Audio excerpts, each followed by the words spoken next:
Hello everyone, আসসালামু আলাইকুম। আশা করি সবাই অনেক ভালো আছেন। তো আজকে নতুন একটি ভিডিও নিয়ে আসলাম আপনাদের মাঝে। তো পাকচং এক ঘাস বর্ষাকালে এর জন্য করণীয় কী কী এবং বর্ষাকালেও আপনারা ফলন কীভাবে ঠিকভাবে বজায় রাখবেন এই সম্পর্কিত টিপস আপনাদের আমি দেব। তো এগুলো কিন্তু আমাদের যে নতুন ঘাস ছিল সেগুলো কিন্তু নতুন করে উঠছে। আমরা কাটার পর কিন্তু এগুলো পানি দিয়েছি, পানি দেওয়া এবং সার দেওয়ার ফলে কিন্তু দ্রুত বৃদ্ধি হয়েছে, দেখছেন। আর এই যে রিসেন্টলি অর্থাৎ সম্প্রতি 2-4 দিনের মধ্যে যেগুলো কাটছি এগুলোতেও কিন্তু আপনার বৃদ্ধি পেয়েছে। অর্থাৎ এগুলোতে আমরা 2-1 দিনের ভিতরে সার দেবো। সার দিলে কিন্তু এর গোছ যে অবস্থায় আছে না, এর থেকে আরও ডাবল বৃদ্ধি পাবে।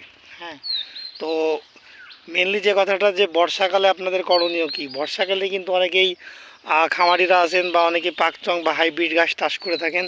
তো বর্ষাকালের আগে আপনাদের প্রস্তুতির বিষয় হচ্ছে যে জমিতে অবশ্যই আপনাদের পিলি বাঁধা লাগবে। পিলি বাঁধা বলতে যে ঘাসের গোড়া আছে, এই গোড়া হচ্ছে আপনাদের উঁচু করে বাঁধা লাগবে।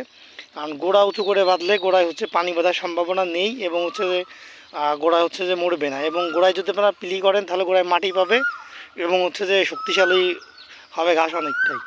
কিন্তু অনেক জায়গায় দেখা যায় যে আপনারা উঁচু করে ঘাস কাটেন অথবা গোড়া আলগা থাকে। গোড়া আলগা থাকলে কিন্তু যখন বর্ষাকালে পানি বাঁধবে তখন কিন্তু আপনার ঘাস মারা যাবে।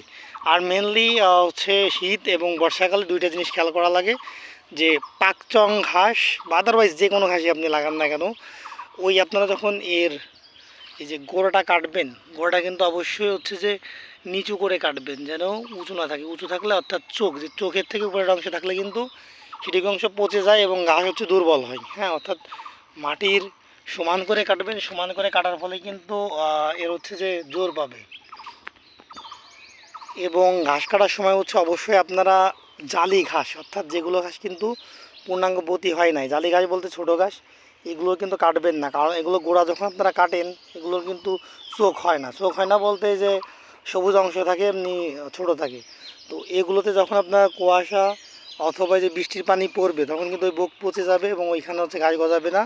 এবং ঝাড় আছে না এই যে ঘাসের, এই ঝাড়গুলো হচ্ছে যে আপনার পাতলা হবে। তখন তাহলে মাঝতে মাঝতে ঘাস মরে গেলে আপনার বোকগুলো হচ্ছে যে কমে যাবে। তো অবশ্যই ঘাস কাটার সময় শীতকালে যে কুয়াশা থাকে এবং বর্ষাকালে বৃষ্টি থাকে, এই দুই সময় আপনারা যে বোক আছে জালি বোক কাটবেন না, বতি কাটবেন অথবা ঘাস পূর্ণাঙ্গ বতি হওয়ার পরে কাটবেন। তখন আর সমস্যা নেই, তখন হচ্ছে ঘাসের যে গজানোর হার বৃদ্ধি হবে।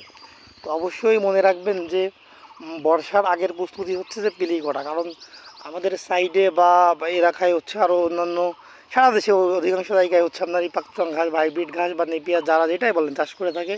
তো অনেকে পিলি করে না অথবা বলে যে ঘাস মরে গেছে বা বর্ষাকালে নষ্ট হয়ে গেছে, ভেঙে গেছে এইভাবে। তো পিলি করবেন, পিলি করলে কিন্তু সঠিকভাবে ঘাস হচ্ছে আপনার পানির থেকে রক্ষা পাবে এবং মাটিতে জোর পাবে এবং ফলন বৃদ্ধি পাবে। তো অবশ্যই চ্যানেলটিতে একটি লাইক ও সাবস্ক্রাইব করে পাশে থাকবেন। আবার নতুন কোনো ভিডিও নিয়ে হাজির হবো আপনাদের মাঝে।